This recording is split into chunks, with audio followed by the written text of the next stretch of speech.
শ্রাবণী, বাবুকে ডাক, দেখে এলে। ঠিক আছে মা।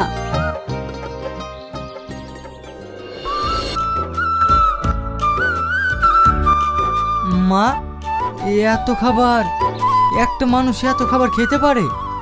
কিছু বলবা না তুমি, বসো তো। কোথায় খাবার?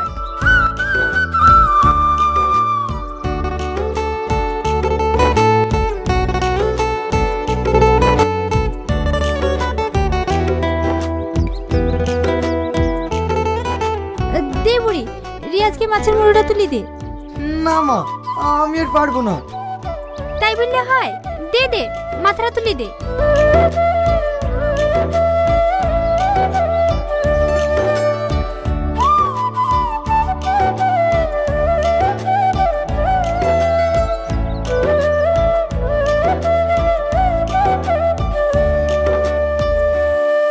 আমি আর বাড়িতে থাকতে পারবো না। আর কতদিন চাকরের মতো কাজ করবো বলো তো? একটু কষ্ট করোই না। তুমি করো, আর এক মুহূর্ত নয়। তোমার বাপ মা মরবেও না, আর আমাদের কষ্ট যাবেও না। আমি এক্ষুনি এই মুহূর্তে চলে গেলাম।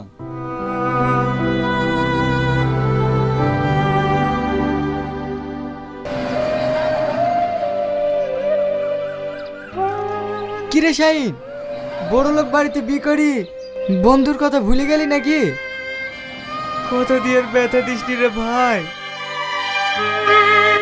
কেন, কি হয়েছে তোর? কান্না করছি কেন তুই? সে কথা শুনিসনি রে ভাই। আমি ওই বাড়িতে বিয়ে করি, আমি তো জামাইয়ের মতো থাকিনি, আমি থাকি চাকরের মতো। তুই জানিস আমাকে ওই বাড়ি ছেলে তুই তো পর্যন্ত বুঝতে হয়।